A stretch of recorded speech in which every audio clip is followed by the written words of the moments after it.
جب جنگیں زیادہ ہو جائیں گی اور ہر جگہ سے ظلم بڑھتا جائے گا، یہاں تک کہ عرب میں بھی کوئی اسٹرانگ حکومت نہیں ہوگی. یہ حدیثوں کی روشنی میں آپ کو بتا رہا ہوں. وہ تو ابھی نظر آ رہی ہے کوئی اسٹرانگ حکومت نہیں، وہ کٹ پتلی ہے. کبھی اس کو امریکہ ہانکتا ہے، کبھی رشیا ہانکتا ہے، کبھی چائنا ہانکتا ہے.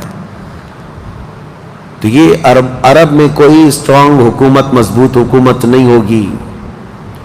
اور مسلمان جب زیادہ قتل ہونے لگیں گے تو سب اکثر ہجرت کر کے مدینے چلے جائیں گے.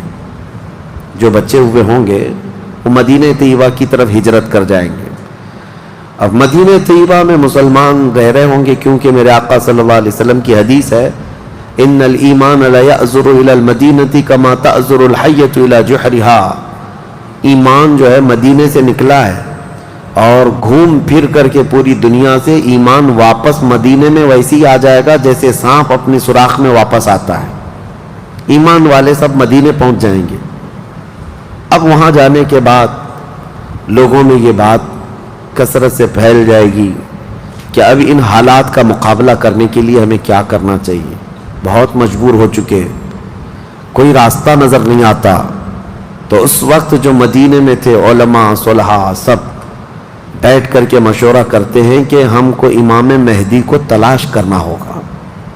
اور یہ وہ زمانہ ہوگا جب امام مہدی مدینے میں پیدا ہو چکے ہوں گے. یہ وہ زمانہ ہوگا جب امام مہدی مدینے میں ہوں گے. امام مہدی جن کی بشارت اللہ کے نبی صلی اللہ تعالیٰ علیہ وسلم نے اپنی حدیثوں میں عطا فرمایا، ان کا نام حضور کے نام پر ہوگا. ان کا نام محمد ہوگا اور ان کے والد کا نام بھی حضور کے والد کے نام پر ہوگا. اور اللہ کریم کی طرف سے بھیجے جانے والے اس روئے زمین کے وہ آخری خلیفہ راشد ہوں گے. مدینہ طیبہ میں وہ ہوں گے لیکن وہ اپنے آپ کو چھپا کر کے رہ رہے ہوں گے. اب لوگ جب انہیں تلاش کرنے ہوں گے، اس دوران کئی جھوٹے مہدی بھی تیار ہوں گے، کیونکہ امام مہدی کا چیپٹر سب نے پڑھا ہے. جھوٹے مہدی دعویٰ کریں گے لیکن مار کھائیں گے، مریں گے، جیلوں میں جائیں گے. یہ جھوٹے مہدیوں کا یہی ہوتا رہے گا. امام مہدی اپنے آپ کو چھپا رہے ہوں گے کہ کہیں لوگ مجھے پکڑ کر حاکم نہ بنا لیں، امام نہ بنا لیں. اب لوگ جب تلاش زیادہ کر دیتے ہیں تو پھر امام مہدی کو کچھ لوگ مدینہ طیبہ میں پہچاننے لگتے ہیں. تو امام مہدی مدینہ چھوڑ کر مکہ آ جاتے ہیں، مکہ ہجرت کر کے آ جاتے ہیں. اپنے آپ کو چھپا کر کے رہ رہے تھے مکہ مکرمہ میں. یہی رمضان کا موقع، وہ خانہ کعبہ کا طواف کر رہے ہوں گے، حجر اسود کے قریب لوگ. اچھا یہ بھی میں بتا دوں، جتنے دنیا میں ابدال، اقطاب، اولیاء ہوں گے وہ سب ہجرت کر کے اس وقت مکہ میں پہنچے ہوں گے. مکہ میں سارے اولیاء ہوں گے اس وقت. اور طواف کے دوران سب لوگ پہچان لیں گے امام مہدی کو اور ان کو پکڑ لیں گے اور ان کا ہاتھ پکڑ کر سارے لوگ کہیں گے اب ہم آپ کے ہاتھ پر بیعت کرتے ہیں، آپ امام برحق ہیں اور آپ ہمارے حاکم ہو جائیں. امام مہدی منع کر رہے ہوتے ہیں. اسی وقت آسمان سے ایک آواز آتی ہے.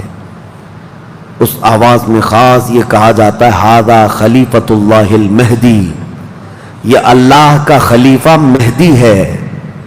اس آواز کو سن کر سب ٹوٹ پڑتے ہیں. امام مہدی سب کو بیعت کرتے ہیں. پھر واپس یہی قافلہ لے کر مدینے پہنچتے ہیں روضہ رسول پر. میرے آقا صلی اللہ تعالیٰ علیہ وسلم کی بارگاہ میں جب پہنچتے ہیں تو اہل مدینہ بھی ان کے ہاتھ پر بیعت کرتے ہیں اور ایک پوری فوج تیار ہوتی ہے. یہ انقلاب کا دور ہے.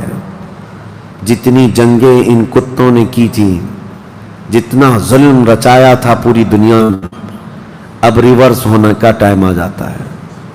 حضرت امام مہدی اس فوج کو لے کر ملک شام کی طرف جاتے ہیں. حالات ملک شام کے ایسے ہو چکے ہوں گے کہ ملک شام میں عیسائیوں کی حکومت قائم ہو چکی ہوگی.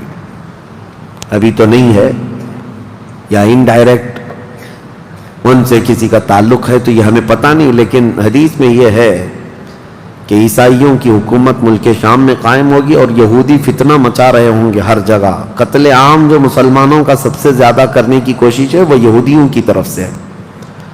امام مہدی مکہ مکرمہ سے نکل کر ملک شام کی طرف جائیں گے اور مسلمانوں کی جو قلت تھی، جو چھوٹی سی جماعت تھی، یہ جب نکل کر کے وہاں آئے گی ملک شام، بہت بڑی جنگ ہوگی جس کو ملحمۃ الکبریٰ کہا گیا ہے.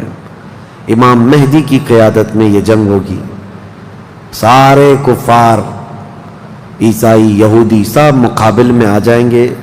ان کی تعداد جو حدیث میں بتائی گئی ہے وہ 80 جھنڈوں کے نیچے آئیں گے اور ہر جھنڈے کے نیچے 12,000 لوگ ہوں گے. اور یہ مسلمانوں کی نہیں ہے، یہ کفار و مشرکین کی. تقریباً یہ 9,60,000 کی تعداد بنتی ہے کفار و مشرکین کی. 9,60,000. مسلمانوں کی تعداد کتنی ہوگی یہ تو نہیں پتا. اس کے بعد جنگ جب شروع ہوتی ہے، پہلے دن مسلمانوں کا 1/3 حصہ میدان چھوڑ کر بھاگ جاتا ہے. جو کمزور دل تھے وہ چلے جائیں گے اور ان کے متعلق کہا گیا ہے کہ یہ ایسے لوگ ہوں گے جن کی توبہ کبھی نہ قبول ہوگی اور روئے زمین کے سب سے بدترین لوگ ہوں گے. وہ سب سے بدترین لوگ ہوں گے جو میدان چھوڑ کر بھاگ چکے ہوں گے. 1/3. دوسرے دن 1/3 شہید ہو جائیں گے، قتل ہو جائیں گے. تیسرے دن اللہ تعالیٰ اس مومنین کی قلیل جماعت کو فتح مبین عطا فرمائے گا. اور اس کے بعد ملک شام کے سارے انتظامات امام مہدی کے ہاتھ میں ہوں گے. دمشق جب وہ آئیں گے، دمشق کی جامع مسجد سے امام مہدی اپنے انتظامات و انصرامات کو سنبھالیں گے. پھر وہاں سے امام مہدی اسی فوج کو لے کر قسطنطنیہ جو موجودہ استنبول ہے اس کو فتح کرنے کے لیے نکلیں گے. اس وقت وہ بھی عیسائیوں کے ہاتھ میں ہوگا. اب جب امام مہدی یہاں آئیں گے، صرف ایک ہی دن میں قسطنطنیہ یعنی استنبول فتح ہوگا. اور اس کی بھی کیفیت بتائی گئی ہے، مسلمانوں کے صرف نعرے تکبیر سے فتح ہوگا. صرف اس لیے کہ ایسی ہیبت طاری ہوگی ان کفار و مشرکین کے دلوں میں. پورا شہر فتح ہوگا. امام مہدی یہ شہر فتح کر کے واپس ملک شام آئیں گے، دمشق میں آئیں گے. اب یہ وہ وقت ہوگا جب امام مہدی مسجد سے انتظامات و انصرامات سنبھال رہے ہیں اور کثیر جنگیں اس وقت بھی ہوں گی، لیکن ہر جنگ میں اللہ تعالیٰ امام مہدی کو فتح عطا فرمائے گا. ہر جنگ میں. اور یہودی دسیسہ کاری کر رہے ہوں گے، امام مہدی کو ختم کرنے، قتل کرنے کی بہت کوششیں کر رہے ہوں گے. پھر امام مہدی ان یہودیوں سے لڑتے رہیں گے. اس وقت اللہ کی بارگاہ میں امام مہدی بھی دعا کرتے ہیں کہ مولا ان ظالموں سے ہمیں نجات عطا فرما. اور یہودی بھی جگہ جگہ اس بات سے پریشان ہوں گے کہ امام مہدی نے ان کا بیڑا غرق کر رکھا ہے. جہاں جاتے ہیں مقابل میں یہ شکست کھاتے ہیں، مر جاتے ہیں، اور ان کے مقابل میں کوئی آ نہیں پا رہا ہے.